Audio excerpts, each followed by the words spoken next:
This is the Wise Guy Radio Show, a podcast dedicated to educating and inspiring through conversations with today's top talents in the world of glass.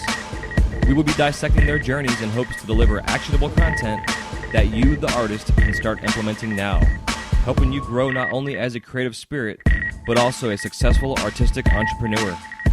With a little organization, relationship building, and your artistic ability, you can obtain greatness.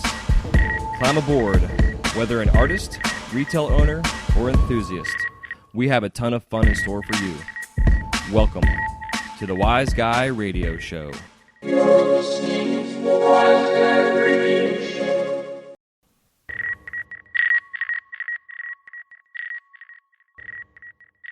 This episode of the Wise Guy Radio Show is brought to you by Mountain Glass Arts. For the month of March 2018, Mountain Glass is offering their Boro sale, Chinese color and clear, rod and tube at 40% off. No coupon code necessary. They just have the sale already up there. And for all you beautiful soft glass nerds, they have their Creations is Messy sale. Rod is 40% off right now. Just put in the coupon code MESSY. That's MESSY. And they also have some kiln sales going on right now. They have their Scarab Glassmaster 33. It's a 27 by 16 by 12 240 volt kiln. They have a really good sale right now. They got it. Actually, it's $1,000 off right now. Holy shit! Normally these things are $3,800 and $38.75. Right now they're on sale for $28.99. And they also have their Genkin chili pepper kiln, which is a killer kiln. It's a great traveling. It weighs about 6 pounds. It was actually made out of a toolbox, which is genius. But this thing right now is normally regular price is $7.75. They have it on sale for $6.19. And the size is a 16 by 6 by 4.5, and it's a perfect tabletop kiln. It's great for traveling, for demonstrations. I mean, you can't make like super big stuff at all, but it's a great kiln. I love this thing. I've been using one for years. They have their Bethlehem Alpha Burner right now on sale for $187, as well as their multi-mix hand torch that Nortel makes. Normally they're $343, and right now it's on sale for $274. They also have a ton of new colors coming in. Just companies, there's just all kind of stuff coming out right now in this industry. It's amazing how much is going on in this glass world. So for any other questions, comments, and concerns, just go to mountainglass.com. That is mountainglass.com. This episode is also brought to you by The Flow Magazine. The Flow Magazine has recently extended their deadline for the marble and paperweight entries. Submissions are due March 30th. They are asking that if you could make sure your pictures are high resolutions at 300 DPI, and there is an attached email form I will have in the show notes for you guys. Basically, you can submit anything, marbles or paperweights. It's dedicated, the 2018 Marbles and Paperweights issue. Any style of marble, paperweight, any skill level, whether you're a beginner, intermediate, or advanced, submissions will be considered for publications. Gallery entries, general interest stories, plus health, safety, or other technical articles, as well as tutorials are also welcomed. So if you have any kind of information like to share, any kind of step-by-step tutorials that you have, you can also send those into the Flow for the summer 2018 to be considered basically for publication. A lot of times too, if they don't use it for this specific issue, they will probably or may use it for a future issue as well. But again, make sure you have everything photographed in 300 DPI. I have a link in the show notes that you can send directly all your information to the Flow Magazine, to Maureen over there. And again, the deadline is March 30th, 2018, and this issue will be coming out June 15th, 2018. And don't forget, if you have yet to subscribe to the Flow Magazine, all you have to do is go to their website, theflowmagazine.com, and you can use promo code WISEGUY and receive 10% off their annual subscription. It's a quarterly magazine. It's freaking phenomenal, and I have been subscribed and have been reading this thing for a long time. Subscription recently is new, but I have been reading the Flow Magazine for a long, long time, and they have definitely influenced my work over the years. So definitely go check them out, theflowmagazine.com, and subscribe today. Hey, what's happening? Welcome to the Wise Guy Radio Show, episode number 188. This is your host, Jason Michael, and thank you so much for tuning in today. Today's guest is Terry Sharp, who is Grand Master Champion of the recent Tournament of Fire, first annual Tournament of Fire competition that just happened this last year, that the folks up at Cherry Glass put on. And for those who are not aware of what the Tournament of Fire was, the Tournament of Fire was an online social media on glass challenge, basically, tournament. It consisted of 3 different tournaments inside of one, basically. So they had part 1, part 2, part 3.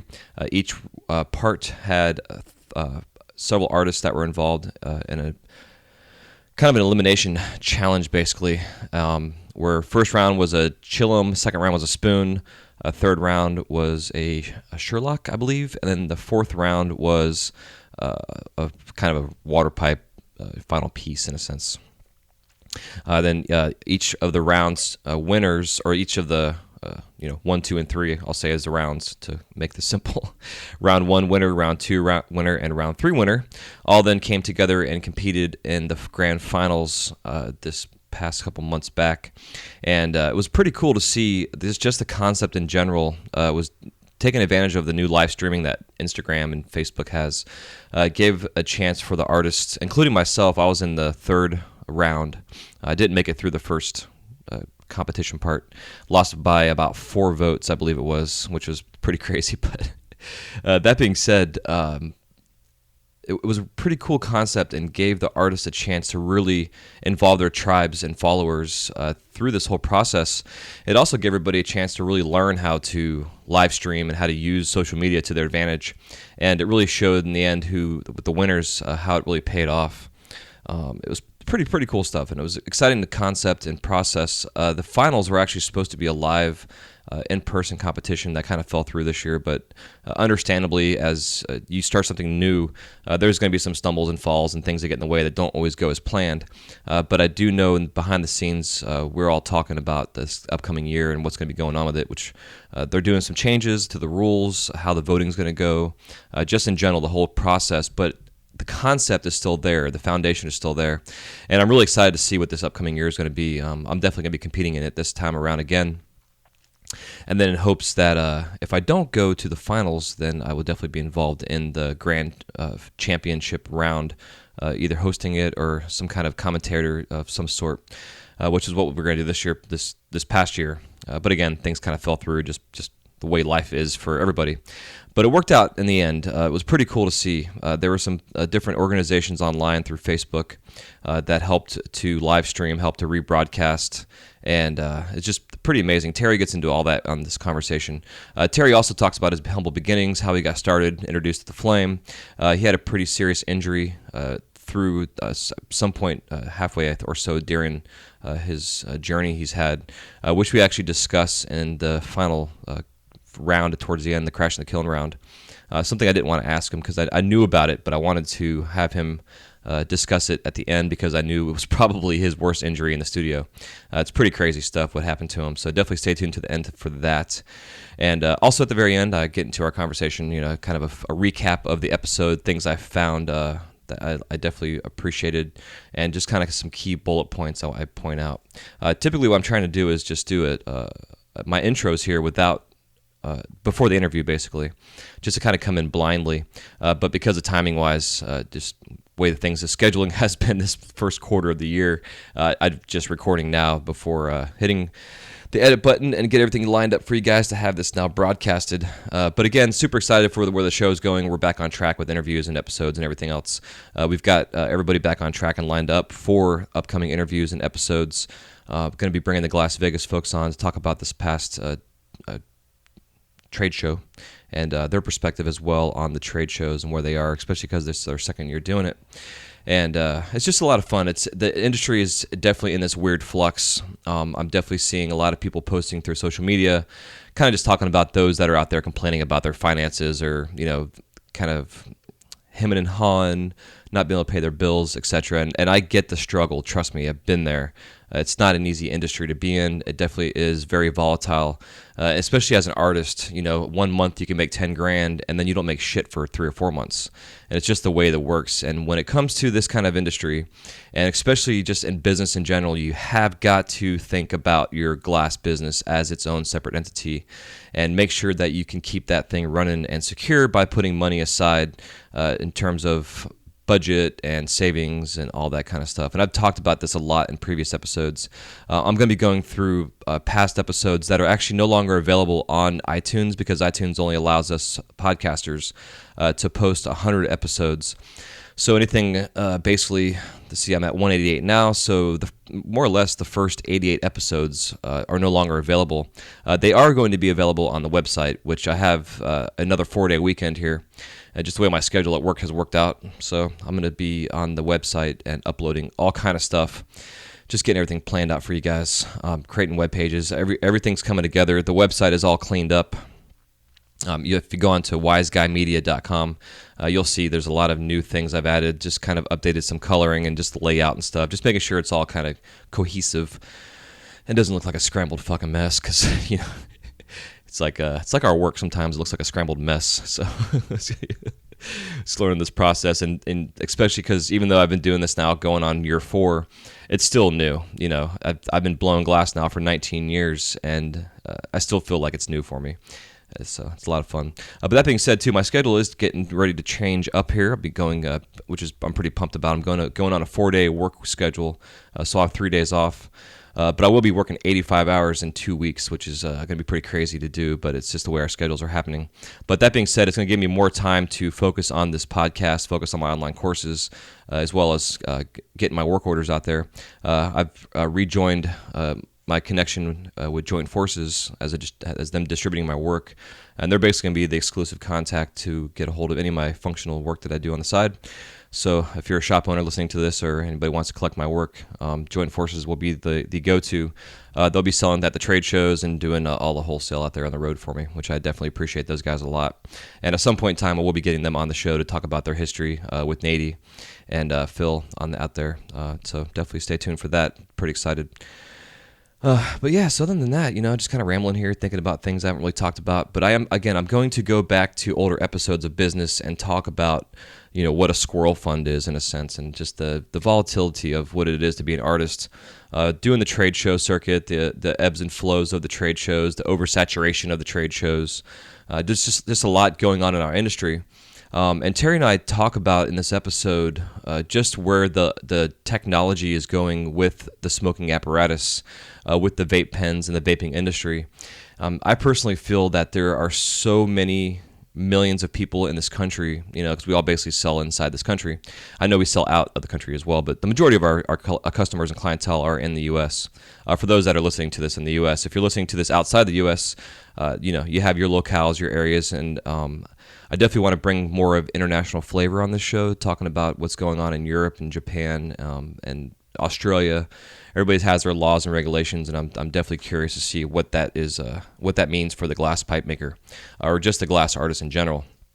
But that being said, with the vape industry right now, there's definitely a small percentage of the industry that are going towards vaping, but I still think that there is the majority of the industry is still all about the glass, whether it's for working or using it for the modern smoking stuff, or if it's for the old schools who like their flower still. Definitely think it's kind of not putting all your eggs in one basket kind of concept, but I definitely do think that the vape industry is going to affect this glass industry a little bit, but I don't think it's going to really affect it until we have a full federal legalization across the country. And at that point in time, we can have that discussion, because who knows, the full federal legalization may actually potentially hurt our glass industry, or it may help it. We don't really know yet, especially when companies, major manufacturers, technology companies, distributors, and retail places like a Walmart, for instance, hashtag not sponsoring the show, they potentially one day could, and I know some places Walmarts are selling pipes. So we'll see what happens. It's definitely going to be an interesting thing. But in the meantime, we're going to stick here with Terry Sharp, episode 188. For those of you who are new to the show, thanks for tuning in. For those who have been listening for a long time and still reach out and thanks for the show, I definitely appreciate y'all. I appreciate anybody that listens to the show. I do ask if you guys can share any episode that you like, that's your favorite episode, on your social medias, whether you're using the new Vero, which I still have not gone on to yet, or Instagram or Facebook or what have you. It definitely I appreciate it because it gets the word out for the show, but it also shows those who are following you just a kind of a place that they can find some information and kind of get some insights into what this industry is all about. And when I say industry, I don't mean just the pipe industry. I mean like the glass world in general. Just an ever-growing, constantly growing industry. And it's why I don't want to just bring on just pipe makers. I want to bring on all kind of genres of areas of this glass world in general, because it's ever-growing. It's just crazy to see where it's gone compared to where it was 20 years ago. It's pretty freaking cool. So, and that being said, if you have not yet left me a review on iTunes or Stitcher or any of your other podcast app catchers that you listen to the show on, please do that. iHeartRadio is another one. Going to be getting onto what's it called, Spotify soon. Just waiting for their feedback to let me know if they've accepted the show. And so definitely appreciate y'all. I've made a new contact form as well on the website at wiseguymedia.com. You just go to hit the contact link, or you can just go to wiseguymedia.com/contact. There's a little form you can fill out there if you want to reach out to me. You can also send me an email direct. I've got several emails, but the easiest one to get a hold of me is on my Gmail, which is wiseguymedia@gmail.com. I'll have all the links and stuff in the show notes for you, as well as all the links for the places that you can leave reviews at as well. And on the website, if you go to the Wise Guy Radio link, I have 2 different links on there that you can choose whether you have an iOS device or a Droid device. You can go to that specific link, and then you can sign up for the show as well. Something I recommend too, if you're interested, you can, depending on your phone, you can leave little bookmarks on your phone, little tabs, like a little icon basically, shortcut. The Wise Guy Media page has one set up, so all you have to do is just go onto your phone, go to the website, wiseguymedia.com, hold down your little bar there that shows the website link, and you should be allowed to then create a button on your homepage or whatever one of your screens you want to leave it on, and that'll always give you access to the website. So any kind of information you need, we have all kind of PDFs on there, resources. I've actually purchased several different domains now that are resource links for lamp working or glass blowing, and we're going to be creating a full online catalog for information through Corning, information through all the other outlets out there in terms of glass and experience and knowledge, which is going to take me a long time to compile, but it's something I'm still and have been in the works for and constantly uploading stuff. So check it all out. I appreciate it. And until then, I hope you guys enjoy this episode with Terry Sharp, the grand champion winner of the first annual Tournament of Fire. And again, thanks to all the folks up there at Cherry Glass. You guys know who you are. We definitely appreciate all this stuff you're doing for our community and the new ways of competing online and getting ourselves out there to our followers and our tribes. So until next time, love you so much. Thanks for tuning in to this episode of the Wise Guy Radio Show, and we will talk to you next time.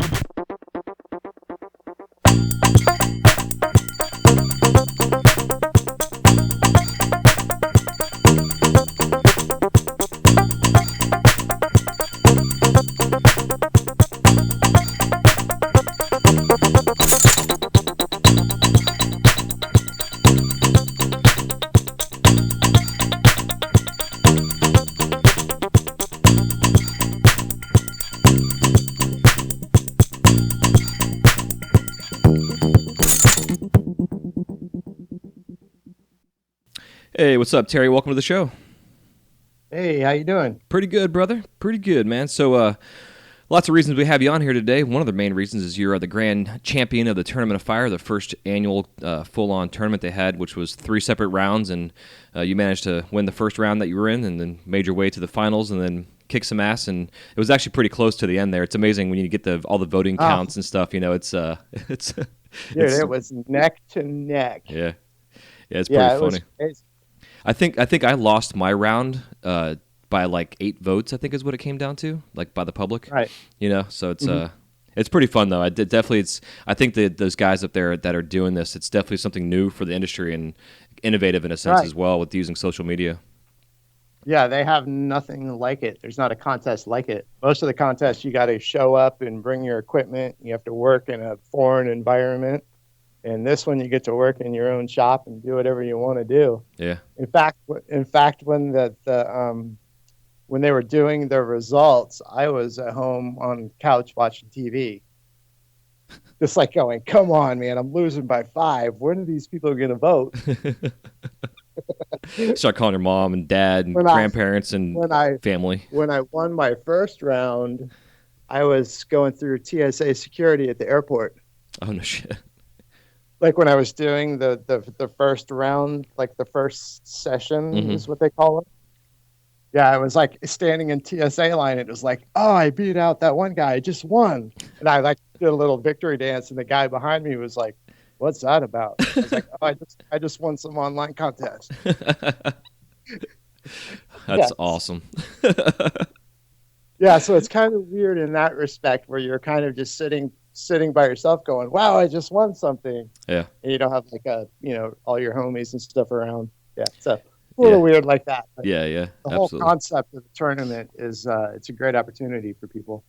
Yeah, it's killer. It would have been, it would have been cool to have the final round live, like we had all talked about doing, but things happen, and I was kind of actually because they had reached out to me to come host it and be like the main stage in a sense and introduce everybody. When we Yeah. were going to do it up at Legacy. Yeah, yeah, and I was thinking about it. It's like, well, January, February up there in the like deep north of the central of this country is fucking cold that time of year, and I'm from Right. Florida, man. I'm gonna be bringing everything I wear just at one time to just layer myself up.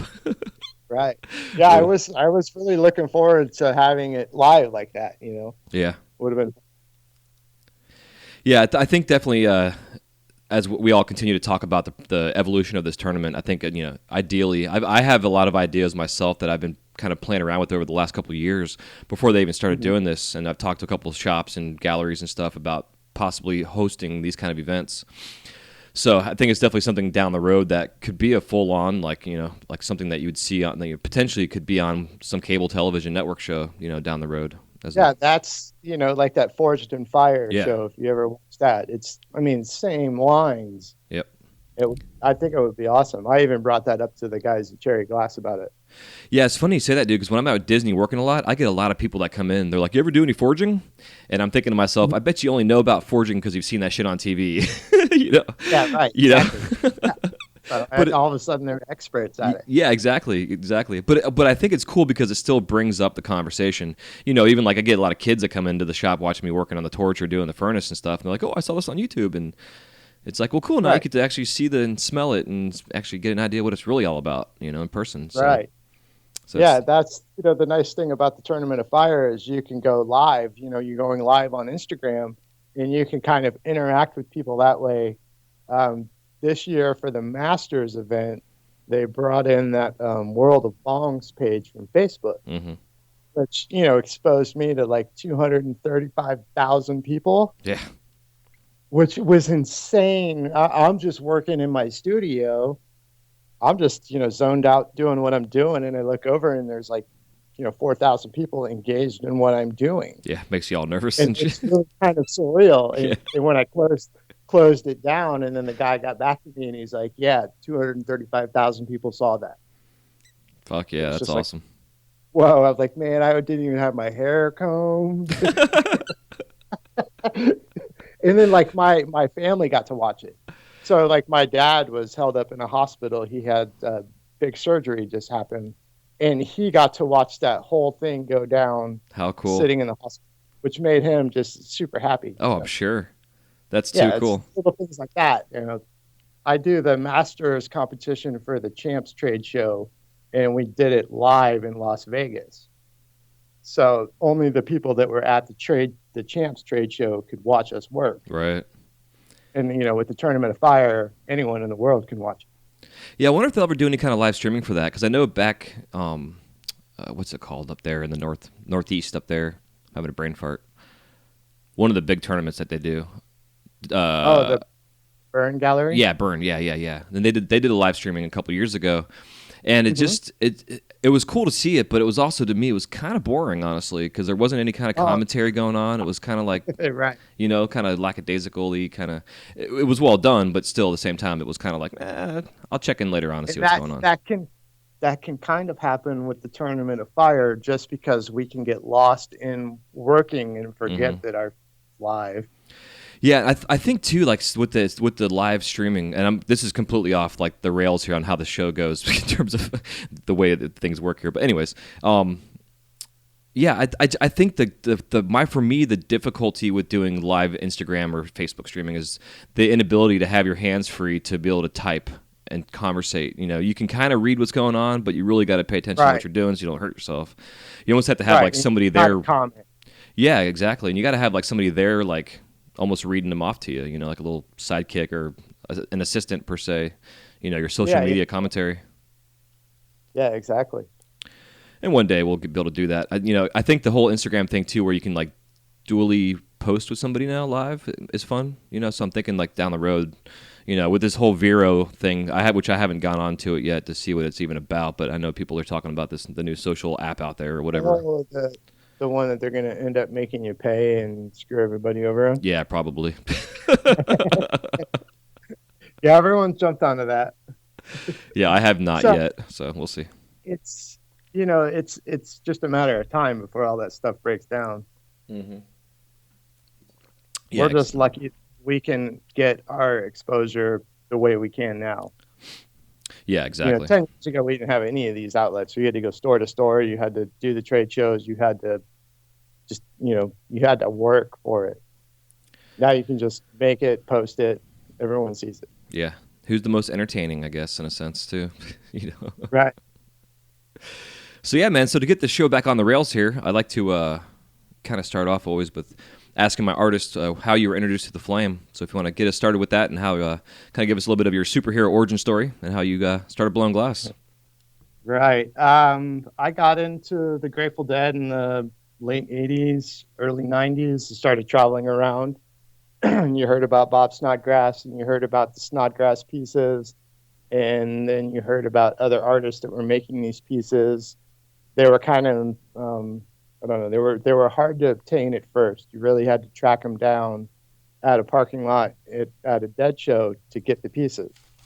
You know, buddies had them, and you saw these pieces that were just kind of clear and yellow, and maybe had a little bit of like hints of color in it. And then once they started smoking through it, like the background shows up, and then the blues come out, and it changes color. So until we figured out what that word meant, changing color, you were mystified by it. It was like, oh my gosh, how do they get glass to actually change? Mm-hmm. It's like, no, they're just getting a resin background and colors are coming out. Yeah. And so I was always just kind of mesmerized by it. Like, how do they make it? How do they do it? How could I figure out how to do it? And then I moved to Oregon in 95, moved to Eugene, Oregon, and met a group of guys from the East Coast that lived out there that were just learning how to blow glass. And so I got to take one of the guys to work every day. Like, he was like, yeah, if you give me a ride to work, you can hang out and watch me do this. And I was like, wow, that's amazing. And so I would sit, I don't know, it's like 6 months. I would take him to work, a few times a week, and sit there as long as I could. And then he ended up moving shops and let me help him build this studio, and then sat me down and walked me through making like a spoon pipe. And then from there on out, that was it. Hell yeah. Did he give you a pair of glasses at first to watch him when you were working or watching him at first? Yeah, they had a pair of like the cheap, Didymiums at the shop that I could sit and watch. And there was like 4 guys that worked, and they were all just doing wrap and rake stuff. And it was just mesmerizing to watch. And it's like, wow, you guys get to do this on your own terms. You don't have to deal with anyone but the customers and the gas guys. Yeah. And they were paying the ass. Yeah, right. Oh, and back then, there was a driver that would come down from Portland to Eugene, and he would have a truck full of liquid tanks, and it was like on a Wednesday was the only day he would be in town, and that was the only day you could get liquid. Other than that, you had to go, get tanks from the local welding shop. Heck yeah. Yeah, the days of liquid. I remember running K tanks, and I'm like, man, this is like $500 a month it's costing me. How can I get this to be more efficient? Right. Yeah. And there, in Eugene at the time, there wasn't a local gas place that did liquid tanks. You could only get it from Portland. So you had to like wait on this dude to show up every week to get a tank. Crazy. I know. I've heard horror stories of people that live in like those environments where it's the winter time. You can't get a delivery because the trucks can't go up and down the freaking mountains and the hills because of all the snow and ice. They can't make it. Yeah. You'd be fucked. It can be very frustrating. Yeah. Yeah, I guess that's when the home oxygen systems come in handy. You know. Right. And, and then I was in, I had moved to Eugene, Oregon. It's like, wow, this is like a mecca at that point. You'd go out to the bar and there'd be, 50 lamp workers hanging out at the bar. Hmm. All the old school greats were all hanging out partying together, not sharing any information with Right. each other. But yeah, it was very hard to get into. Like, you really had to know people to know how to do it. Do you find like the sitting though and watching for that long and just seeing the repetition helped you in the beginning when you actually started melting glass? Yeah, because I learn very well off of visual sight. Like, Cool. I can read something 1,000 times and still not get it, but if I watch you do it, I'll pick it up immediately because Yeah. I break down the process in my head. It's like, okay, he ripped that end off, popped a hole, attached a tube to that. Okay, and then he jammed it with silver, and then he added lines to it, and he raked over those lines, then he melted it in and shaped it. So yeah, just watching that repetition over and over really helped. Yeah, that because when I teach it, like whenever I have students that want to come in, the first lesson is 9 hours. They have to have, which is a weird number, but it's just the way I work my time out. Just I do 3 hour sessions, but it's 9 hours of watching. Just that's all it is. Just sitting and just over my shoulder, and I explain what's going on too. But really, it's all about just soaking it in because that way, when you're sitting at a stoplight or something like that or whatever, you can kind of in your head remember what the hell it was that you were seeing. I'll give them like Right. punties and pipes and stuff like that to bring home to practice, hand movements and muscle memory stuff. But yeah, the visualization, dude. And I guess that being said, with the way you're talking about breaking things down, did you, early on in your life, did you ever have any kind of inclination to want to get into any kind of like field that had to do with that kind of stuff, like, engineering or architecture or, design of No. some sort? No, I was a punk rock kid who played punk rock music. Nice. So until I got into the Grateful Dead, which is, I'm not into all the hippie music. I just love the Grateful Dead for some reason. I love that culture, that, that just whole world to me was how it needs to be, Mhm. Yeah. And then the glass pipes were like in the middle of that. It wasn't a glass pipe, it was, of course, like snotty pipes and whatever. Hmm. And it wasn't blown up like it was now. It was completely underground, and it was just like, whoa, this is cool. Then I got into it. I didn't think 20 years later I'd still be blowing glass. I think at the time it was like, oh, this is a good hustle that won't get me thrown in jail. Right. Well, not as much of an exposure to be thrown in jail as Yeah, exactly. any other. So I've always kind of been against the grain, so to speak. And, I've always had a love for fire. I always loved to burn stuff when I was a kid. So Hell yeah, me too. it's like, wow, I get to do this, but in a productive way. Yeah, exactly. Yeah, it seems like to be a common thread amongst all of us in this industry. Little Right. pyros at heart. And for me, like the allure of it all was, you get to do it on your own. Like I skateboarded. I love the fact that I can just go off on my own and do this thing, and no one's judging you, no one's telling you what to do. You're just doing it. And if it works out, it works out. And if not, you try and figure out how to make it work out. Yeah, exactly.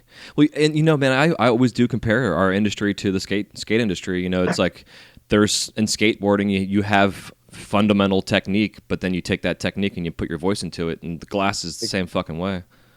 Exactly. It's a craft. Hmm. Yeah, it sure is. And Now there's people doing sculptures and they're making it more art, but the functional fundamental of it all is a craft. Yeah, exactly. Yeah, I tend that, like people ask me about when I'm doing hot shop work and about it being an art, and I'm like, well, I'm making ornaments all day, so I can make them artsy, but really this is all a craft, in a sense, same thing, just like you're saying. Yeah. There's the art and then there's the craft, and I think the Yeah, majority there's like a weird fine line with it, as with like everything that deals with glass, because you can make anything out of glass. The possibilities are endless with this stuff. Mhm. It's just a miraculous substance. Yeah. So that being said, when you started off on on your own in a sense, what were some of the first things you were making? I was making spoons, oneies, 2-piece dry pieces, because I really hadn't figured out the seal to make a bubbler. Hmm. And I didn't like the grommet setups that were back then, where you just pop a hole and put a grommet on a piece of 9.5 and drop it in. Yeah, the old days, right? Yeah, So I basically mimicked what everyone else was doing because you kind of had to figure out the fundamental basics. Hmm. You had to figure out how to make a spoon pipe and how to do a wrap and rake to be able to evolve from that and not just kind of surpass that and go, oh, I don't need to do that. It's like, no, you need to learn that stuff. Yeah, it's like pulling points. That's what I always preach on Right. here. You just got to learn it. Yeah, exactly. I mean, you may never use them. I don't use them anymore, but I certainly know how to do them. Yeah. And half my career, I pulled points. Yeah, and I'm sure it So- taught you a lot of hand skills too in that process of repeating that over and over and over and over. Right. And so, at the time, I started back in September of 97. And, Inside Out was just starting to show up. And the first year that I worked, I didn't have a kiln. So we were dipping stuff in vermiculite to cool it down. Hmm. We were actually making slides for JBD. And we would just, fill our desktop full of slides and take them to JBD and throw them in the kiln. So very kind of limited as to like trying to do Inside Out, the thing would crack Yeah. because I didn't have a proper kiln to put it in. So I learned how to do all the surface work, learned how to make it nice and even so they could cool down in the vermiculite. Did you ever do the crock pot vermiculite deal? No, I have just recently heard about that, and Yeah. I was like, man, that's a great idea. Yeah, that was like when I did the Renaissance Festival because we were limited on power out there, so we just had like 3 crock pots, and we all Right. just had our own little crock pot. We drop pendants and whatever into, and again, like you're saying, shit cracks all the time. Yeah, Yeah. it's an unpredictable substance, Yeah. especially when you're doing thick, solid stuff. Hmm. With the hollow stuff, you can make it to a certain diameter thickness and keep it even, and it's you don't even need the vermiculite. Yeah, you can just bench cool. Yeah, exactly.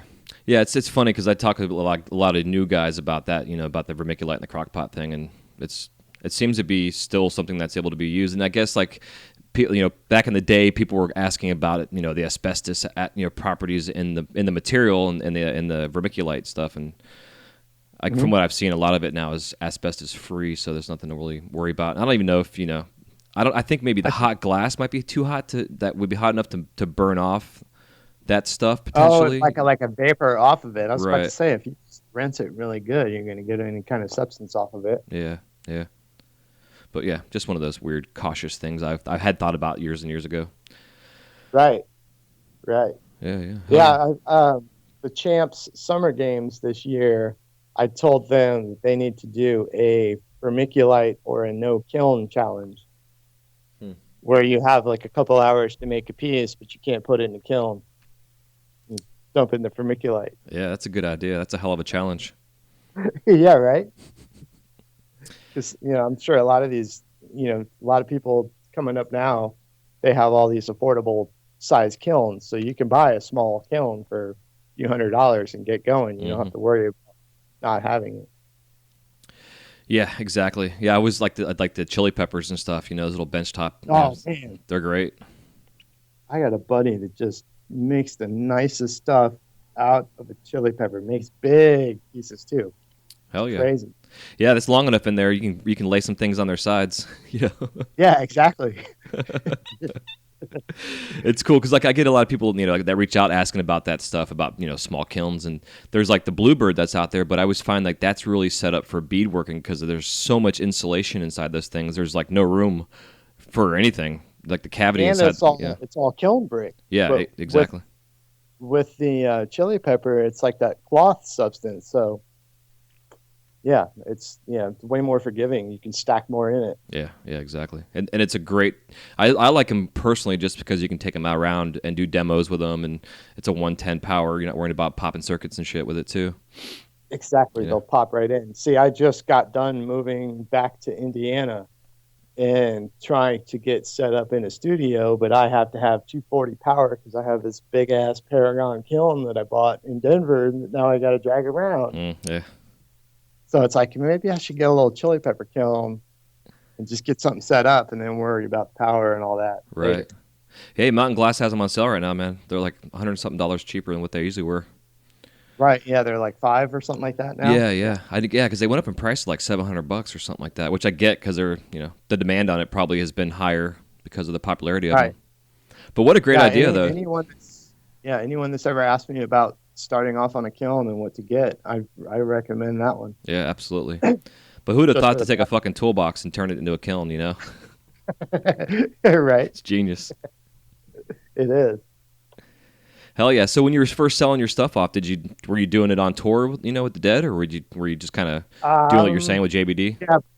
By the time I got into it, Jerry was dead, so they were just starting like the further festivals. Okay. Yep. So it's like you went to fish shows, you sold them at fish shows, and then you would go to further fest and set up and sell.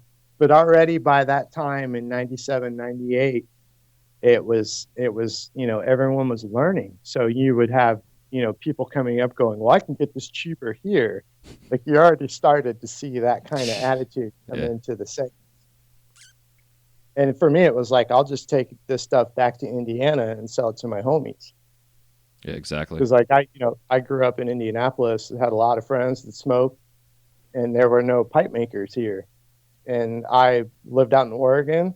I would come back a few times a year and bring a case of glass and sell it to all my buddies, or take it to the local store and sell it.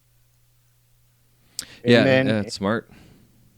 Yeah, and then 1999, I had to take care of some legal issues that I had in Indiana, and ended up like moving back and found 2 stores within an hour apart that basically supported my whole career. I literally just had to take work to both of those stores, and they would buy everything I made. And yeah, there was like about 4 or 5 of us artists that were just surviving off this store, making like 60, 70,000 a year off the 2 stores. Fuck yeah. Yeah, I mean, it was so nice because it was local, but at the same time, my name wasn't getting national attention. Right. Right. People were posting on glasspipes.org and getting recognition and stuff. And it was like we were just working in Indiana doing our thing, not even thinking about the future of it. Mm-hmm. We were still kind of the outlaws. You were at risk. This was during Operation Pipeworks. Yeah. Like pipe dreams and all of that. So there was always a risk that the law could come in and shut it down. So we just kept it as kind of quiet as possible. Yeah, that's how we were in Florida too. Same kind of thing, And I would post on glasspipes.org once I found out about it. I think I was like one of the first 30 members on that thing, like when it first launched out, and it was like the whole protest against the Operation Pipe Dreams thing. As like, this is an online gallery. We're promoting these artists, and that's when I started seeing the Jason Lees and the Scott Deppies and the Marcells of the world coming out, and then just blowing up. Oh man, it was fucking, where'd these guys come from? Like I always say, like Scott Deppie is a fucking alien here. How did they get that solid color in that? How did they do that? Yeah. How the fuck did they get that shit so bright, all those colors without boiling them out? Mm-hmm. How the fuck? Yep. Damn. Yeah. So frustrating for someone like me who wants to look at something and mimic it. Mm-hmm. Oh yeah, it was very humbling. Oh yeah, man, completely. Because that's all we had was the shops to go drive around and see what new stuff was coming in, and then try to memorize what it looked like, and then go home and try to duplicate it, as close as you could, just to figure out what the fuck it was, and then put your own voice into it. Because I'm sure you were kind of in the same boat, not wanting to duplicate everybody's work out there, but same time learn the technique. I want to know those techniques to know them, mm-hmm. and then put my own twist on them. Yeah, exactly.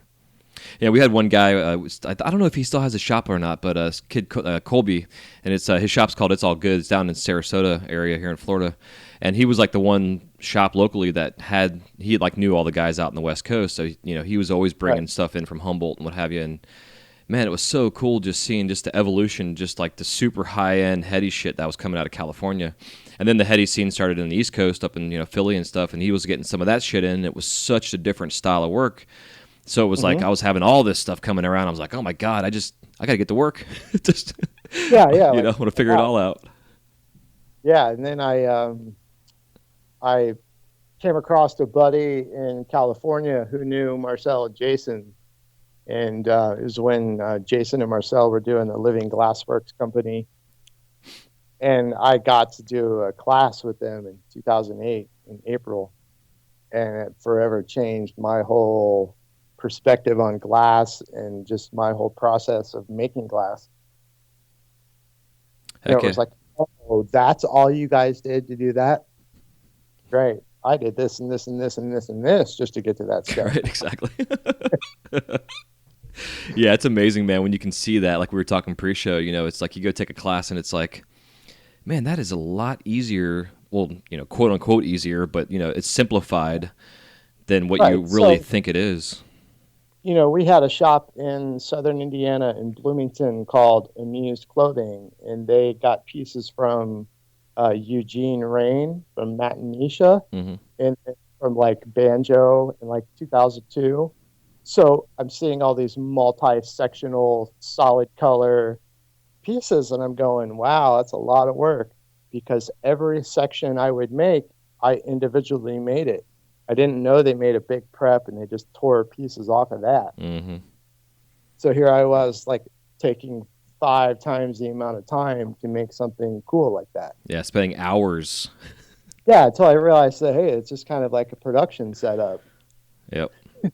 Well, you know, it kind of reminds me like when I first started doing glass, I was with the Renaissance Festival, you know, like I was saying, and we were, when I was first started allowed, you know, quote unquote allowed to start working on the torch, I was making what we call dragon tears, and it was just a teardrop, you know, pendant, but it was a basic, you know, mixture of like a latticino or a filigree cane kind of thing. And I was doing the Right. same thing. I was making them one by one.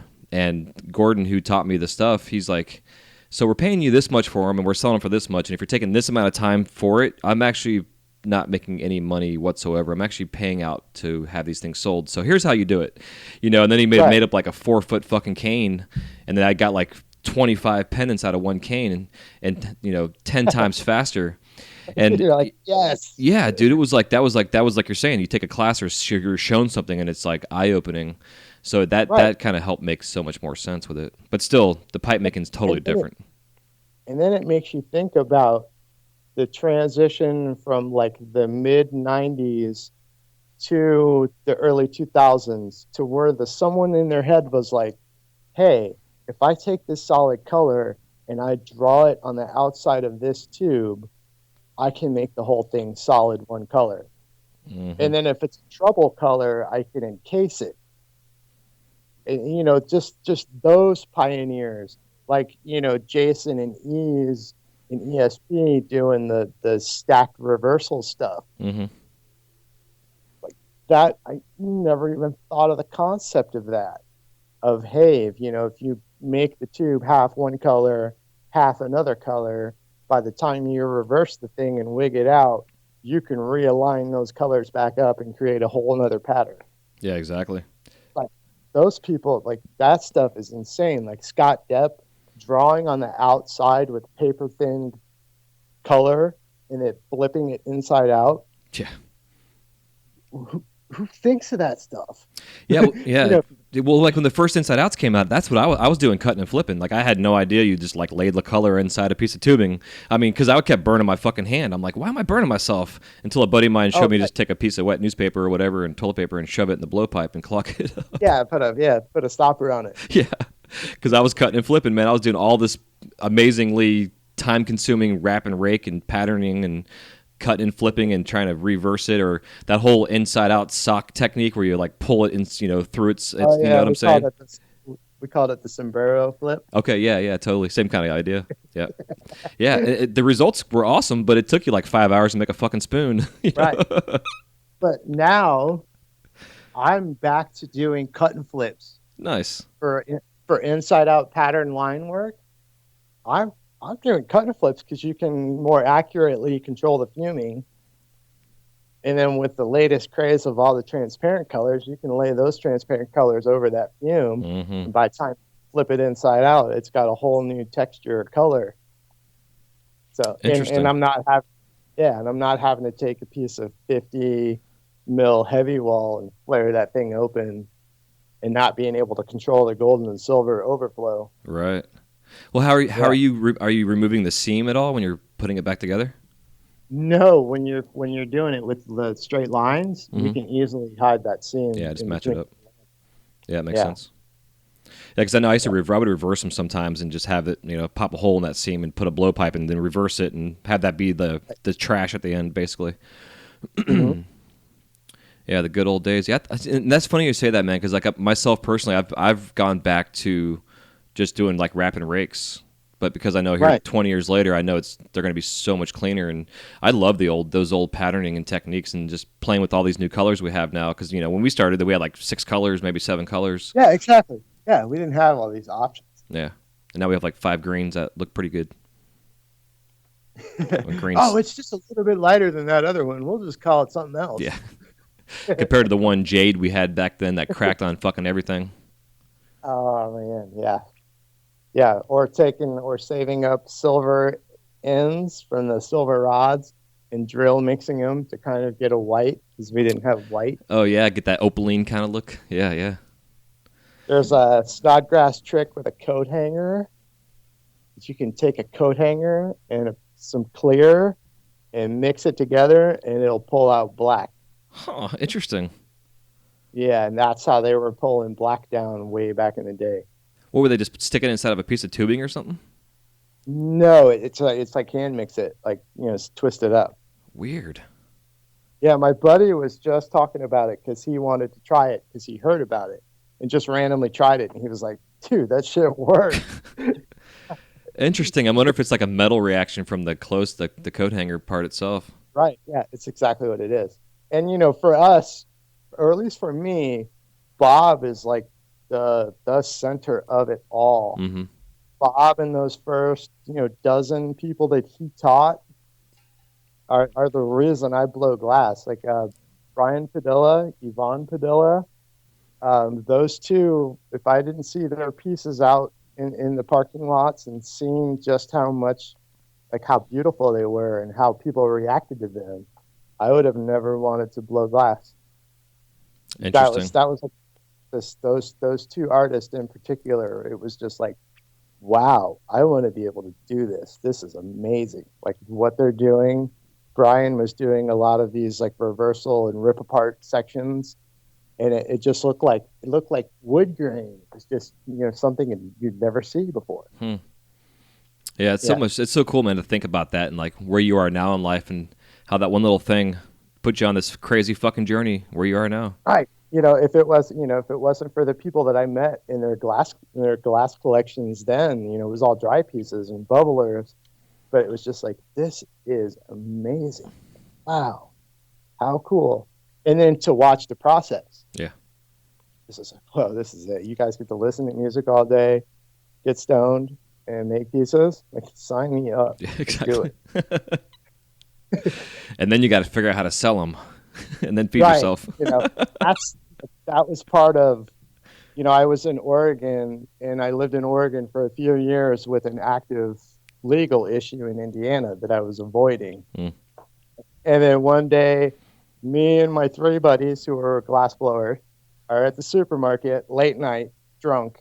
The kid in front of me turns around. He's like, "Hey, bro, you want to buy a pipe?" And I just started laughing. I was like, "Dude, I'm a pipe maker. He's a pipe maker. He's a pipe maker. That guy way over there is a fucking pipe maker." Like, yeah, you're asking the wrong person. It was like, wow, everywhere, everyone around me is doing this here. This is really going to work. That's so funny. So I would go, I would travel back to Indiana and no one was doing it.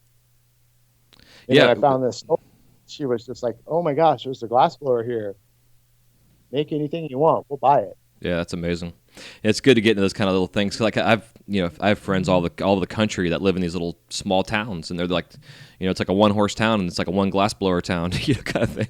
Right. Yeah, exactly. It is fortunate to be able to be in that kind of situation. Like Florida, it's always been difficult. We had a couple of us here. Now it's like there's a ton of glassblowers here now, but like because we're a tourist-based industry, it's always been difficult to kind of make not make a living. Because I made a living for fucking 13 years before getting my gig at the Mouse House, but still, it was always like Right. Ebbs and flows, like anything else in business. But again, being here in Florida, all the shops that were wanting to buy shit were wanting to buy things that were like maybe $10, $20 retail side of things, or they would, Right. and then the import That's stuff started, so that's what they wanted to buy because it was fucking $1, that they can sell for 15. Right. You know. Yeah, we had little bursts in our industry that really helped create the pipe market, Hmm. like the heady pipe or the nice pieces. Like before Pipeworks, it was all kind of new, and people were still figuring out how to make them clean and how to make them work without cracking. And then Pipeworks happened, and they got to a point where they're making all this really cool stuff and kind of becoming innovators. And then Pipeworks came in, or Pipe Dreams, and then people weren't really able to sell the work and they really didn't know what to do. And then after, once that kind of settled down after a few months, a lot of the stores were like, hey, we have people that are interested in this high end stuff. So it was like a resurgence. And then it died out because everyone was making these really nice pieces. And then Spice came around, and that made the stores a whole bunch of money, and they were spending that money on the high end stuff. Yep. And then right around 2010, when that started to fall out, the oil pieces popped up. Yeah. Yeah. Did you It's like, things that were like saving the community and the industry. yeah, yeah. Yeah, and I had my buddy Chris Dickey on here, and we talked about that the whole spice thing, and I work for a company that used to manufacture that shit, and I didn't work for them at doing that. I had a glass studio with them because they were trying to branch out and do other things, Right. and it was like to me, I couldn't be around it. I didn't want to see it, but I understood what it was helping and doing for this industry because, like you're saying, these shops were making a ton of fucking, I mean, millions of dollars. These smoke shops, I mean, literally, were making hand over Right. fist. It was crazy. So it seems like a bad thing kind of did help this industry in a sense to kind of get things back on the road. But then the concentrates happened, and I remember, I mean, probably 10 years ago now, as when I was working for this company, and I had someone come into one of our stores asking about these freaking reclaim catchers. I'm like, dude, I have no idea what the fuck you're talking about. Like, I thought maybe it was a cop or something like that, trying to set me up, And then he came by the house one day and like brought his rig and stuff, and I'm like, man, I don't know about this shit. Like, I was thinking it was gonna be like another meth craze or some crazy Right. shit. But again, it's evolved the industry to where we are now. I mean, I fought it for a long time. Not wanting yeah. not wanting to even be involved in it, but obviously, function over form and form over function, and the way that things move and evolve, we all got to evolve as things evolve. So here we are. Right, exactly. And now we're at a point where people are wanting nice flower pieces again, and it's kind of, I think it's kind of leveled out. Hmm. But we have something new glooming in the future, and I'm not really liking the looks of it. This whole electronic smoking revolution it's weird. Yeah. It's weird. It's weird. It's weird. Legalization is not going like we planned it. Well, it's yeah, and I agree, dude. Because I mean, years and years and years and years ago, when I was probably like, I guess, early 20s, my buddy Gaines and I were sitting around talking about that. Like, we were both really concerned, like if cannabis, once it ever became federally legalized, not only because of the corporations that could step in and start manufacturing the stuff, and who knows what they're going to put into it, but also Right. it might change the entire scene completely. It's just the way that people are smoking. The whole vape culture Hmm. it's evolving into the cannabis community, and all these electronic smoking devices are being made, and people, it's geared like yuppies and the kind of people that looked away from the cannabis community because it was so blacklisted forever. Now that it's being now it's out in the open, and I lived in Colorado for 5 years, where soccer moms are getting their gummies and their little smoke, and they're doing their thing, but they don't want to drag around a stinky, dirty pipe. Right. They don't want to have to deal with the torch and deal with a rig when they could just get an electronic piece. Yeah. Exactly. So it's really kind of scary. Like, we need another like the degenerate art movie, but for like the glass community, not seeing it made, but just seeing the pieces and just how cool they are to collect. How awesome it was when I was at a Grateful Dead show in 1993, and I bought a piece in the parking lot, and I was just mesmerized. It had gold and silver fume on it. I was just mesmerized by it in the sunlight. And I smoked bowl after bowl after bowl after bowl after bowl after bowl that weekend. to watch it change colors. Right. Yep. And it was, it was the only thing I could think about was this little fucking pipe. And it was so awesome. That the glass, just the shine of it, the way it feels in your hand. And I remember we were at a state park, and it was right before a Grateful Dead show. And this older lady was like, "Oh, I just bought this little pipe. Look at it. It's so cool and so clear." And then we went to the show. And then the next morning, she steps out of her tent. And she's like, "Oh my God, this thing's blue!" And it was, just a little silver fumed piece, nothing special. And they had smoked on it all night, and then all that blue got exposed.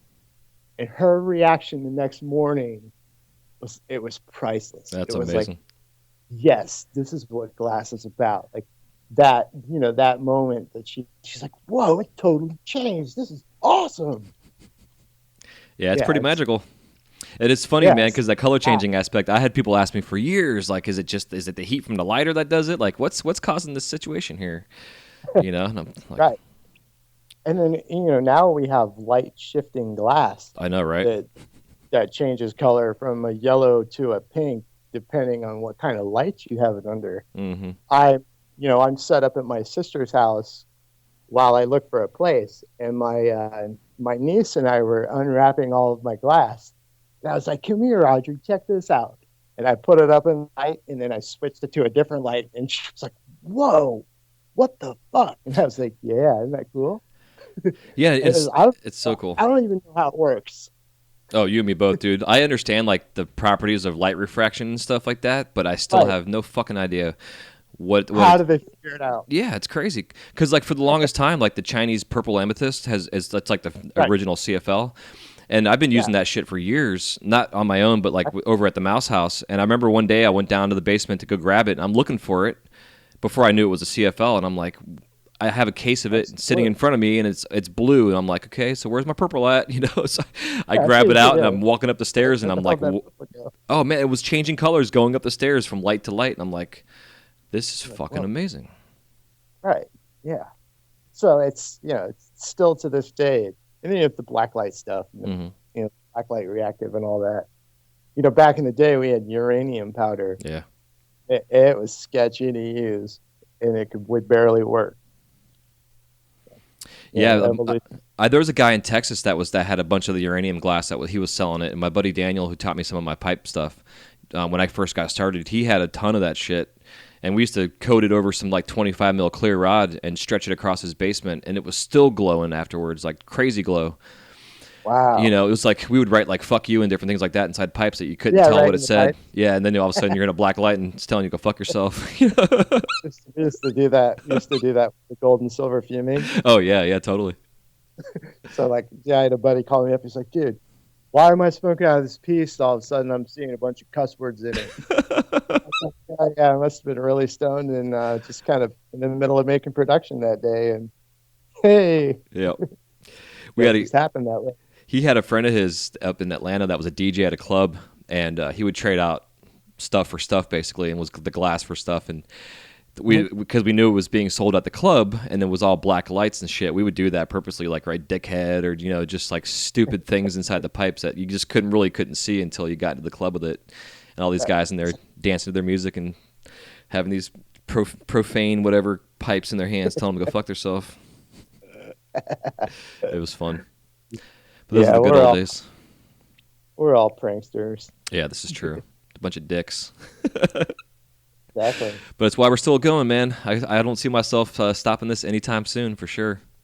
No. Yeah. Especially, at this point that I can, that I'm able to make stuff that's in my head and be able to execute it without issues or even work through the issues. Yeah, it makes it a lot easier, but there's an awful lot of people making this stuff nowadays. Yeah, and that's the truth.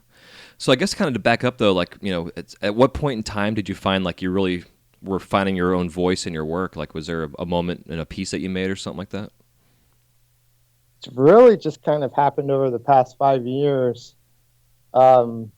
Kind of taking the scientific elements that have been making their way into our craft over the past decade or so, and being able to execute some of the harder seals and the kind of recycler stuff. It's just kind of been a way to evolve off of that. I think it's really hard to find your own voice in this now, unless you're doing kind of sculpture stuff. Hmm. Then again, that's kind of, a gray area of mimicking other people's, topics or whatever. But it's like with the painting, like people that paint, people paint nature, they're going to paint trees. Hmm. You know, you're going to have that in every kind of art form or craft form. You have people that make chairs and tables, billions of them. So it's kind of hard, but I've just kind of figured out a way to make a simple twist on something. I have so many techniques that I like to use that it's really hard for me to just kind of stay on one thing. Yeah. I think part of that's my attention span too. I know what you mean though, man. Because I've bounced around from technique to technique, and then I was like, I'm gonna do this one for a while. Something that's like speaks to you a little bit, and then you find it interesting. Right? Yeah. I just kind of I get bored. Like for production for me was horrible because I would sit and try to make 20 wings, and after 4 of them, I'm already thinking about something else, and then I screw one up, and then you're backtracking and frustrated, and all of a sudden you hate glass blowing. Right. Yeah, exactly. And I never wanted to be like that. I see some people that are really kind of structured, and they can go and they can make the same thing over and over and over and over and over and over and over, and that's how they do. But for me, it's the challenge of trying to come up with something different, or the challenge of, hey, I like the shape that guy got. Wonder how that worked, or or that artist got. How did they do that? I've never made a flower before. Let me try and make a flower. Let's stick it on the side of something. Let's just. And then when I moved to Denver, I got into a studio with Mad Rob. Okay. It's was a Florida guy before, and the level of stuff he was making I'd never seen, like the scientific stuff. I'd never been exposed to it. So to be able to watch them do that stuff on the lathe and then go, hey, I can do that on the bench. I can figure out how to make a Jesus seal. And then we had another guy come in that was making fab eggs, which 6 years ago were like the mecca of pipe making, like the hardest piece to make. Yeah, it was the holy grail for sure. Yeah, so I figured out how to make those on the bench, and I got really good at them. And then I figured out the Jesus seal that way, and just kind of was able to take steps and processes that I learned there and add it to something else. And then the best advice I ever got in glass blowing was from Jason Lee, who said, if you ever have a new design, make it out of clear first. Mm-hmm. And then figure out how to make it, and you're not wasting, you're not wasting product while you're trying to figure stuff out. Yeah, exactly. Yeah, man, I preach that all the time. And because I've always done it myself, and I always find too, if you can make it in clear, to keep that piece and just put it away or use it for a reference. You get to use it. And, it's great. Yeah, exactly. Yeah. One of the last shops I was in Denver, one of the younger guys came up and he's like, why'd you do that out of clear? Why waste the time? And I was like, why waste the time? What if I screwed it up in color and then I just wasted all that color? And he goes, oh, you just go buy more. I was like, no, it really doesn't work like that. Yeah, exactly. I was like, this way I can product test it. I can, figure out what adjustments need to be made to something. And I'm not, what if it's a recycler and you fill it full of water and you go to hit it and then it's a straw. Yeah. It's just shooting water up the mouthpiece. Am I supposed to just sell that to someone? Exactly. All the R&D. Well, my buddy Christian's he's a hot shop worker, and he's been doing hot furnace work for like 25 years or some shit. And he had a whole bunch of clear samples of his hot shop stuff. and he referred to them as a clear sketch, and how we saved them all. And I was like, man, that's really smart. Just the idea, because I draw everything on paper, and then I go from paper to a clear piece, and then from a clear piece to then what I finally want to make, and color and whatever else. And it's the way to go. I've never done the drawing part. Oh, interesting. Just in the past couple of years, I've started sketching the idea out. In fact, while I was waiting for you to contact me today, I filled up a whole piece of paper full of drawing. Nice. Hell yeah. It's just like quick scribbles of stuff that was in my head because I haven't worked in 2 weeks. I've been on the road moving. I was at the contest in Vegas. So I had all these kind of things running through my head that I was like, wow, I need to jot this down before I forget it all. Yeah, yeah. Yeah, it's important, man, keeping a journal, because that way you can kind of look back on stuff and, keep a formula recipe for things you've made over the years and understand this is what I use for this and that and this and that. Right. It's like, whoa, I used to make that shape. That's cool. I need to go back to that. Yeah. Yeah, exactly. And I forget who I think it might have been Micro I was interviewing, but one of the guys had worked with Mickelson, and they were saying like he literally draws blueprints out to like the size and scale of what the actual piece is going to be, and then breaks everything down in parts, and then all those parts are actually the same size of what they're going to be made into. I can't put myself through that torture. It's a lot of work. Yeah, I guess it depends on what you're doing. Right, and I also want to keep it semi-organic, like the flow of the piece. Mm-hmm. Once I start working on it, it's like, hey, maybe I don't want to put that part in it once I got it going. Maybe I should just leave it this way. So for me, it keeps it keeps it raw and organic. Some of these people draw stuff down and they are to the T, and if it's not right, they get all upset. Mm-hmm. It's like, no, this is glass, man. It flows. You got to let it flow. Yeah, exactly. Yeah, it's true. And I think that for me, the sketch part on paper just kind of gets it out of my head, because then I can focus on the art aspect of it when I'm working on the torch and not overthinking what I'm doing. So having that reference, But a lot of times I'll do a sketch and forget that I have a sketch and I don't refer to it. So I'm so back in my head again. Or the thing about sketching like a brand new idea that is beneficial is I've gone through, making it out of clear and then look at it and go, this is ugly. What I thought it was going to look like in my head to where it came out. Oh man, that's got to be thrown away. That's the world too can't funny. see it. And with drawing it out, you can kind of base on what it's going to look like. Yeah, absolutely.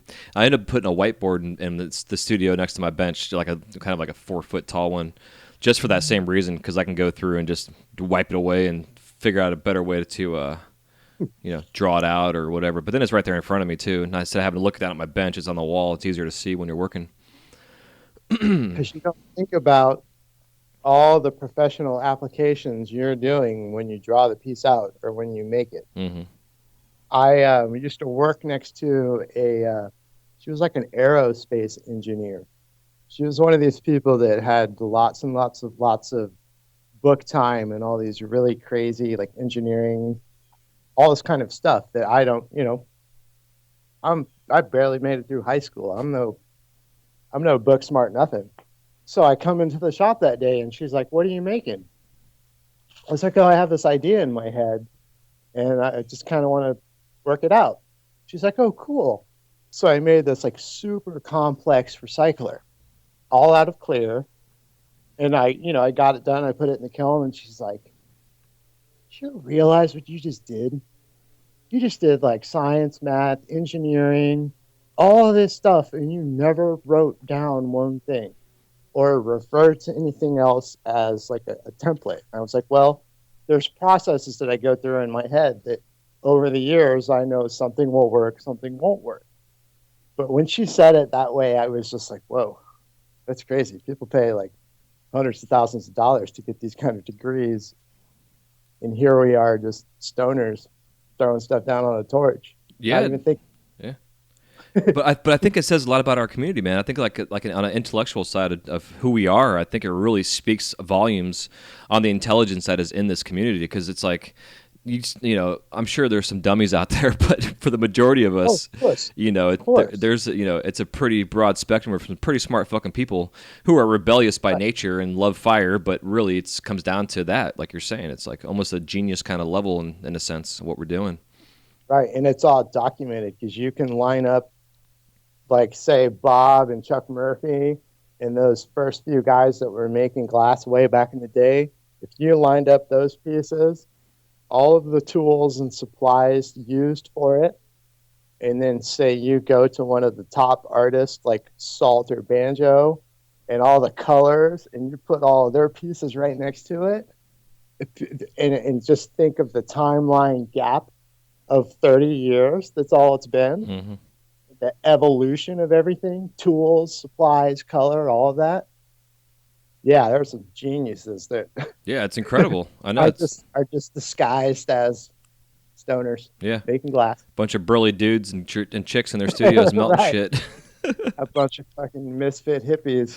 Yeah, but then that's why I love this so much for me, because I've always wanted to get into engineering and architecture and design and building and shit like that. And for me, it encompasses all these things that my entire life I've always wanted to do, and now I can do it all in this one fucked up material that the science world is still trying to figure out. You know, it's like, Right. Yeah. It's some wild stuff. yeah, it's amazing. There's I could talk there's glass all day. something- Nothing like it ever. No, and that's what I think that too speaks out to our community too. It's like in the art world, I don't think there's ever really been a movement in the art world like what we have right now with the pipe making, between the collaborations and, like you're saying, over just 30 years, the evolution that we've had. I mean, you look at the artists from centuries ago, from the sculptures and the paintings and stuff, to where we are now. You know, they're evolving, but you know, it's completely Right. different. Yeah, and it just kind of popped up out of nowhere. Yeah, yeah, You it's know, it's been amazing. there forever and got hidden away from the furnace working and the soft glass people. Yep. Shit, now they're starting to work for silicate like soft glass. So Yeah. the possibilities are still endless. Man, and some of the stuff that's coming out of some of these hot shops and arts, you know, type of studios like that is just unbelievably mind blowing. Like seeing some of these cats that are making these like life size, surrealistic, I mean, just amazing like loggerhead sea turtles and whatever. It's just, Right. it's incredible. And you wonder, Yeah, like, we're pushing each other. Where the pipe maker was the stigma to the hot shopper, and the hot shopper, back and forth, and now we're all working together. Right. We were a small cosm of the glass world when it first popped up, and we were looked down upon, and now we're being looked up to. Yeah. I'm getting ready to do a demo here in Indianapolis, like 2 weeks at a hot glass invitational thing, and it's done at a soft glass studio. And I did it 6 years ago, and they told me no pipes, no pipes, no pipes, no pipes. Don't even mention it. And then this year, I'm like, yo, I'm showing up. I'm not going to bring pipes, but I'm going to tell you that I'm a pipe maker because that's who I am. And to even be invited and to do all that, it's like, oh, okay, I'll do this art stuff, but I'm going to show you guys the cool side. I'm going to make something big just off the torch. Yeah. So, yeah, so it's starting to come around. Here in Indiana is very conservative, so the whole cannabis community and all the pipe making stuff, it's very sparse. So. Yeah, I imagine so. But which again is beneficial for you, Right. Yeah, it's interesting to say the least. Yeah, I can imagine so. How are the laws and stuff like there? Like, are you? Is it conservative? Horrible. Super conservative. Yeah. Super conservative. I mean, it's horrible laws, but at the same time, it's a Republican conservative place.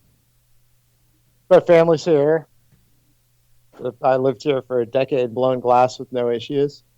I'm also a musician, so part of that tenure is playing in bands and traveling the country and doing that, which is part of why I stayed. Mm-hmm.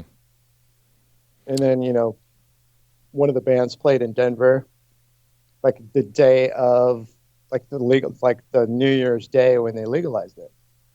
I was like, yeah, I need to move here. Right. And then I moved, to town and I got into that shop, and I just never looked back. It's like, all right, I'm going to devote 100% of my time to glass blowing, and I'm going to make it work, and I'm going to get better at it. So, Hell yeah. yeah. I'm thinking too, man. Like you mentioned the musician side of things. I find a lot of artists in this community are musicians and play music myself as well. Do you find like the years of playing music and understanding composition has helped you understand your medium of glass even more so?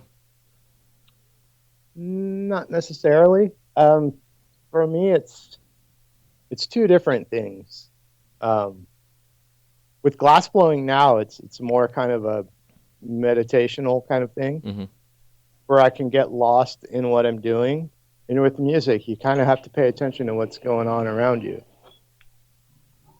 Yeah, I think it takes the same kind of brain, Mm-hmm. that can be creative and learn and explore that way. But I think as far as, what I get out of them, I get two different things out of music and the glass blowing. What kind of music are you playing? Are you still doing the punk scene? No, no. I did punk stuff, rock stuff. The last group I did we were just doing Grateful Dead stuff, Okay, which, I'm actually going to go see them tonight. Good nice. friends. Hell yeah. Because like I just understanding the flow state that we get into in their glass. It's like 3 hours later you come back from what you're making and you're like, well, man, I'm in my studio still. Where the fuck did I go? Kind of thing. But Right. That's part of that, like meditational kind yeah. of. But you But have I you, also go on. go ahead, sorry. Well, I was going to say ask if you've experienced that in music, because I know myself I have. I've when you get on that groove where everybody's kind of in that moment, you can get that flow state going in music too. No, because I really have to pay attention to what everyone else is doing around. Mm-hmm. Like especially with the playing Grateful Dead songs and the improv, and you get into jamming. You really have to be aware of what's going on musically. Right. What do Kind you? of like you're in a hot shop and you have all that activity of big things flying around. You Yeah. really have to be aware of your space. When you're at the torch, you're really just focus in and zone out. Yeah, I can see that for sure. What do you play music a lot of- instrument wise? Bass player. Okay. Yeah. Okay. I get that And- too because I play the bass, so I understand. The bass and the drums are the foundation for the music. Right. Timing And a wise. lot of what I do, we have a really good bar in Indianapolis that hosts a open stage, and some of the best musicians I've ever played with come out to that every Wednesday night. And you're basically jump up on stage and start playing something. Not a song, you just start playing. Yeah. Say you're going to jam on A, and then you're going to move to E, and then you go down to D, and then back to the. And you're going to play 20, 15, maybe 10 minutes of that. But figuring out 100 different ways to do that. Right. Exactly. So my brain is like always working. I'm always listening to what the guitars are doing, always listening to every part of the drummer. Not just to like, oh, he's playing a beat. Oh, his foot's hitting like this, or his one hand is doing this one thing that I can play off of. Mm-hmm. So there's a lot more thought involved musically. Yeah, there certainly is, especially being a bass player. 'Cause like my brother-in-law was the drummer for our band, and him and we lived together for almost 3 years before he actually met my sister. So to have him and I, shacked up together playing music all the time, I definitely can understand what you're saying when you're listening to the drummer, because there's so many components going on there. I'm like, I couldn't play the drums to save my fucking life. I can play all kind of instruments, but the drums is just I can do a basic hi-hat and kick drum kind of gimmick, but in general, to play the bass and to understand what's going on with the drummer, I know what you mean now. I can kind of see that correlation where you really can't get that I flow. always had band practice in the basement of my house Mm-hmm. growing up. So the drums were always left at the house. So I learned how to play drums. Nice. Because I could never afford to do it. When I was a kid, I wanted to be a drummer. My dad ordered a drum set off of Sears catalog. Mm-hmm. And the day it showed up, I had done something juvenile and stupid and gotten a lot of trouble. And he pointed to the UPS guy and said, "Put that back on the truck. He's not getting that." Oh, shit. And then years later, when I tried to get into drumming, it was just too expensive. Yeah. It's like, whoa, all this stuff is way too much money. A bass is simple. It's cheap. Yeah, exactly. Unless you're playing a full-size upright bass, that's a little different. Yeah. My hands can't do that. Yeah, I'm in the same boat, dude. Especially all these years of blowing glass, you know. Right. Exactly. Never had a lathe my whole life. Yeah, So same here. maybe if I used a lathe half the time, my hands would be a little better. Yeah, or a nice bench roller or something, maybe. Yeah, I use the bench rollers a lot. Do you? Cool. Still, I do a lot of like heavy prep work, like raw prep, like making tubing and stuff like that, Okay. back stack. I'm doing all that by hand. Hell yeah. So going back to the glass part of things, I see your work kind of having like a robotic-y kind of, it's organic, but it still has like this kind of robotic kind of look to it, you know? Is that something that you're trying to go for with what you're working with your style-wise, or is it just kind of the way it turns out? I guess it's just the way it's turning out. Yeah, I did I've done the robot for the Tournament of Fire, Mm-hmm. and the thing with that, I made another one for a Champs event, and I've seen a couple artists do a robot, and I was always like, that's fucking cool looking. I want to make one. And then I started thinking about it, and I was like, whoa, I could make one and recycle it. So I just kind of figured out that double uptake, double return, and turn it into a robot. Hell yeah. And people loved it. So they'll definitely be popping up. Yeah, it's a fun style, dude, and I like that that you're taking these and then you're doing multiple components and accessories and adornments and things on them too, to spice it up, so it's just not like a plain canvas, right, kind of deal. And I wanted it to be fully functional. You have like the legs, like people will make a robot, and they'll make like a body, mm-hmm. and just the body part is the only thing that's functional.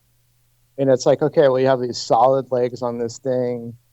And it's like, well, for me, a pipe should be fully functional. The whole thing's gotta function. So then I was looking at another piece. It was a robot where they put a perk in each leg. I was like, whoa, that's perfect. That way it's like, it's fun. The water's shoving up the legs into the body. Yeah, exactly. That's like, wait, I could shove that into the torso and spin it around and drain it back through the legs. So that's how that part came out of it. Huh, interesting. Yeah, I get frustrated with some of the sculptures where it's only being partially used. Yeah, exactly. Like just the body itself, the torso or whatever. Yeah. So. Hell yeah. Yeah, and it's just that like challenge to make it and to make it to make it work good. He's from High Riding. So yeah, it was just that evolution. Hell yeah. Yeah, it's fun. It's fun to pay attention to that kind of stuff, to then evolve your work that way. Because a lot of what I do are recyclers, and my buddy Huffy is the one that got me into making them. Because when I first saw him, I didn't really like it, and then I watched the water spin around, and I was like, wow, it's like art in motion. Yeah, exactly. Like now you're making the water part of it and incorporating it. So. Mm-hmm. Yeah, it's always reminded me of those donation bins you can put like a couple pennies into, and then they like just go around a spiral all the way down to to the very bottom. It's kind of always reminded me of that. Right, it's art in motion. It was just another element of cool, and Ham and Waterworks coming up with those concepts. Way back in the day, it was mind blowing. Yeah, it's like, whoa, this dude is on a different level of thinking. Back to the evolution of our craft and all the little offshoots that come out of it, and all these different artists that were creative and stuff. Yeah, it's awesome. And here we are now. Yeah, here we are now. So cool. Fuck yeah, dude. Well, I think it's a good time for us to take a quick break and thank some sponsors, and then awesome. we'll come back here and it'll be time for us to crash the kiln.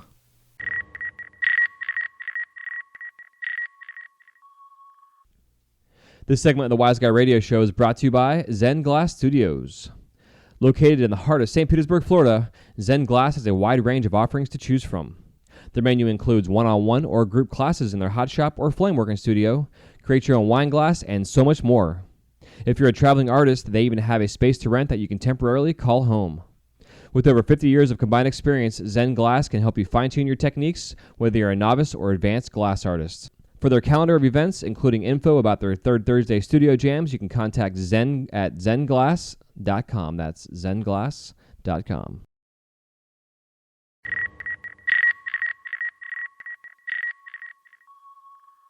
All right, cool. We are back. Quick, easy break there. So the Crash in the Cone round consists of 7 questions. I believe 7 questions still. And you can give me a 30 to 60-second answer on each one of them. You can also expound upon them if you want, as we always do. And the first question I always like to ask, which is a tough one, is if there's any living glass artist that you would like to work with and haven't worked with yet, who is it and why? Banjo. Just because he's a badass. He does a lot of really awesome stuff, and a lot of people look up to him. Yeah. And I think it'd just be fun to hang out and get in his head and work and hang out and shoot the shit. Yeah, agree. Yeah, he's definitely. I appreciate where he comes from. Right. Perspective wise. Hell yeah. What are your top 5 favorite colors in glass? Top 5 favorite colors? Yeah. Glow in the darks, the transparents, the opaques, all the colors. Just because we didn't have them before. Right. Good answer. Right. That's funny. What's your worst injury in the studio? Last year we had an acetone vat caught on fire. Ooh. I ended up trying to slide it out the door, and I got 2nd and 3rd degree burns up my entire leg. Jesus, dude. Yeah, I remember seeing about that. Was it electroforming? No, they were cleaning quartz. Oh. They were cleaning quartz tubes, and they were dumping acetone into a container, like a Tupperware. Yeah. And then the table that it sat on had paper towels that had acetone on it. Someone set a piece of hot glass down on the table, and it caught the vapors on fire. My buddy went to carry the container to the back door. When he set it down, it spilled onto our gas lines. Oh my God. So I jumped up to help, and as he was opening the door, I went to slide the container out, and it hit a crack, splashed back, ignited my whole pant leg. Holy fuck. Yeah, burnt my hands, my face, caught my beard on fire. Yeah, I basically ran through a fireball. God. So did he, but he had sweatpants on. So out of my side vision, as I dove down to drop and roll, he's tearing off clothes like a cartoon character on fire. Oh my. He grabbed his shin camera and put me out. So. Holy fuck. That's Yeah. crazy. I can laugh about it now, but it was absolute hell. Oh, I can imagine so. Several months. Did you have to have any kind of skin grafts and shit like that done? I had a cadaver skin grafts, and then I had autograft where they take my skin and put it over my 3rd degree burns. Yeah. So I had 3 different surgeries. Man. How's the scarring and stuff? Are you good to go? Or you got some I got battle some wounds? scarring. I got some sensitivity issues. Yeah. I got from the skin grafts from the 3rd degree grafts. I have scarring on the back of my thigh. I had a huge tattoo on my leg that they managed to save. Nice. So all of that stuff was like 2nd degree burns. Yeah. Man. So crazy.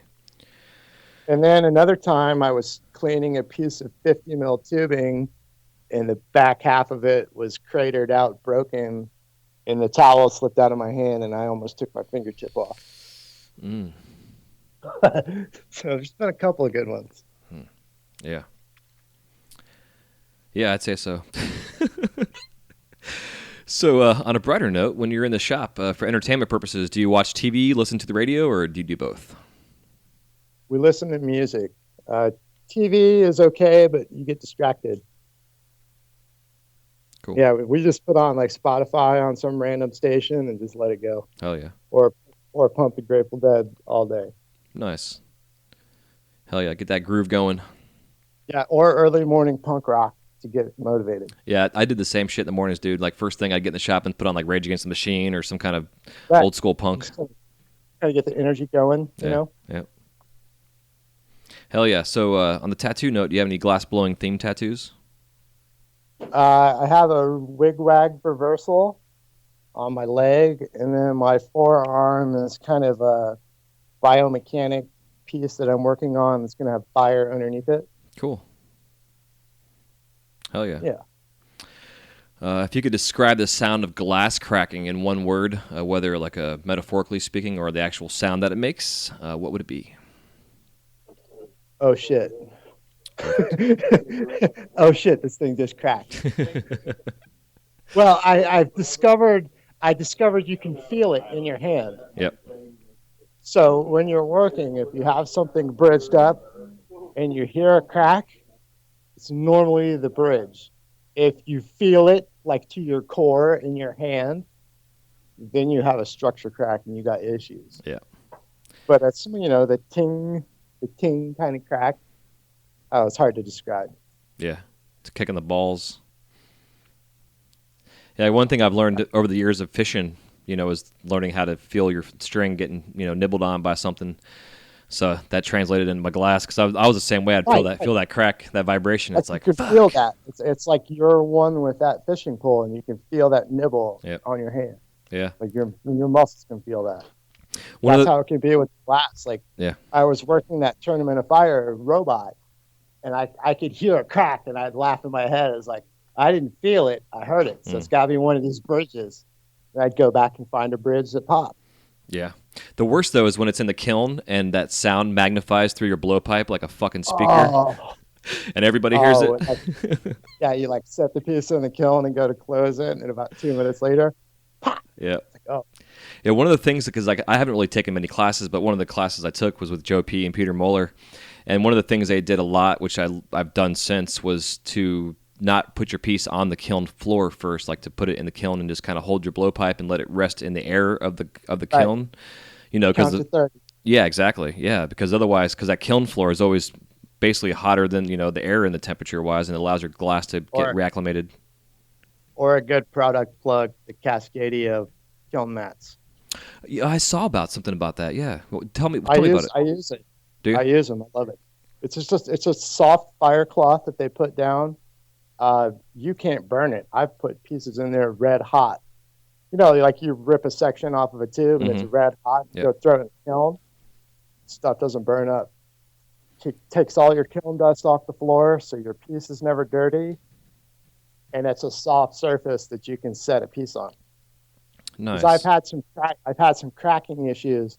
I'll go to mouthpiece of pipe, and I'll go and throw it on the kiln floor, forgetting that the bottom of the piece is cooled off a little bit. Yeah. With the Cascadia mats, I haven't had an issue. Fuck yeah. I have to contact those guys. Because I've used like a liner, but it's like a hand spun wool whatever liner stuff. It's so thin it still gets just as hot as the base of your kiln is. Right.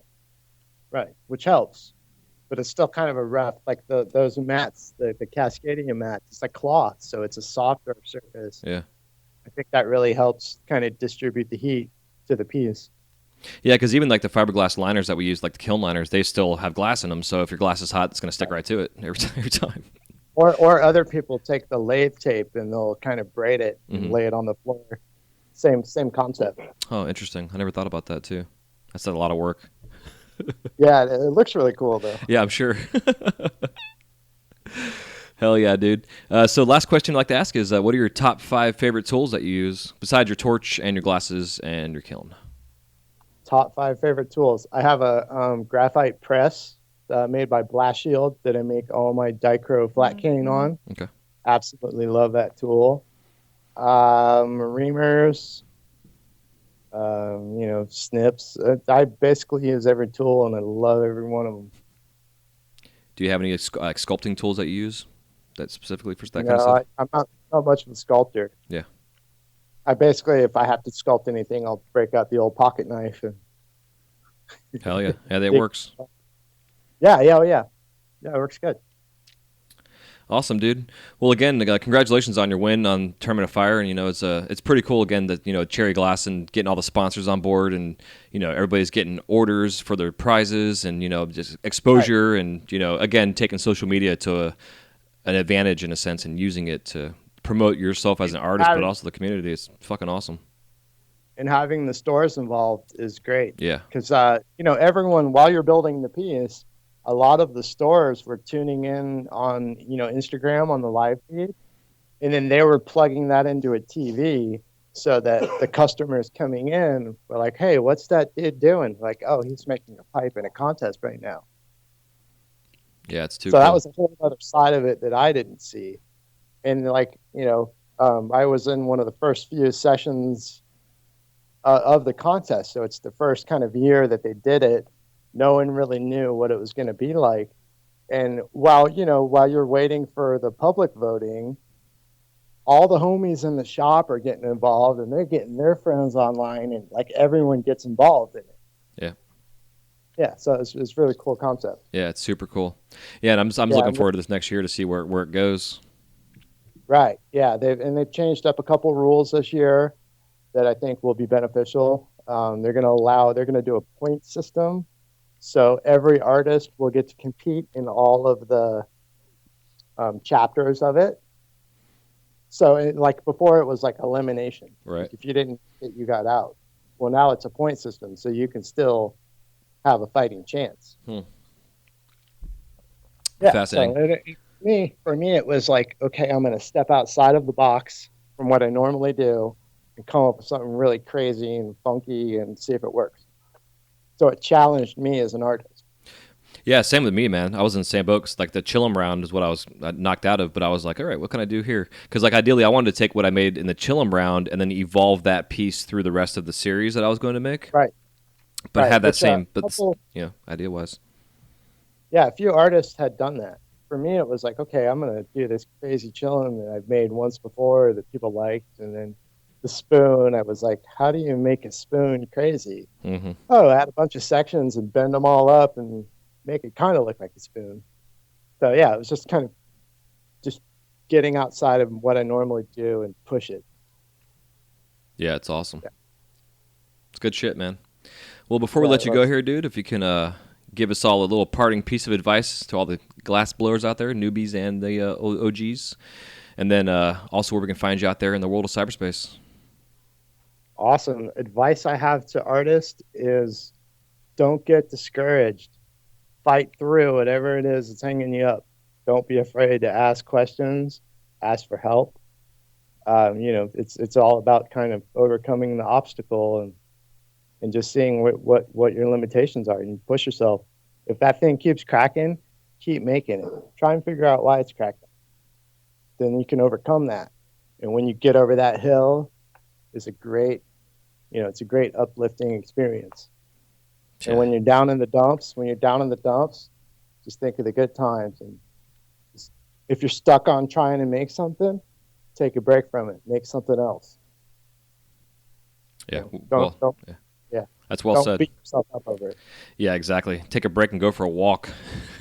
Yeah, take a break. Go drive around. Go have a safety break. Do whatever you got to do to get your head out of it. Yeah. Or just make something else. Like make a quick one-y or something simple to keep your mind off of it. Yeah, man, it's great advice.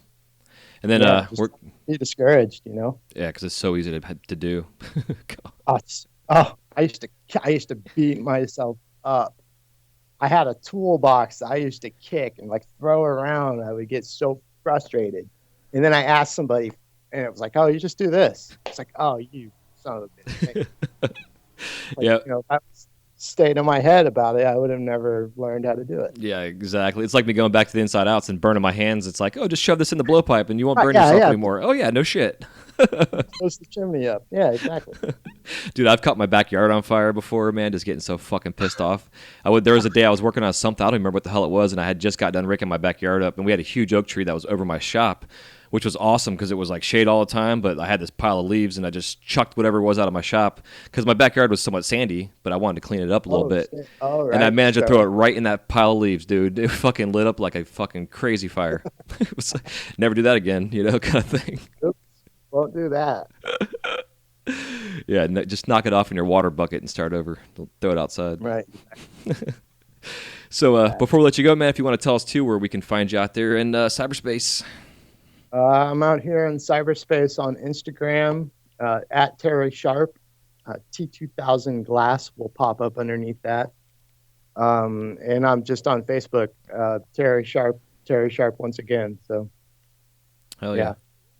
I'm pretty easy to find if you look. I don't hide under any kind of names or anything like that. Nice. Yeah, I guess on a side note, did you ever just never wanted a pseudo or just didn't give a shit? No, I chose T2000 Glass because I had a bunch of friends that used to call me that, just, joking around, having fun, saying that I'm some kind of robot because I work so much. But yeah, no, I always wanted to keep it under my name.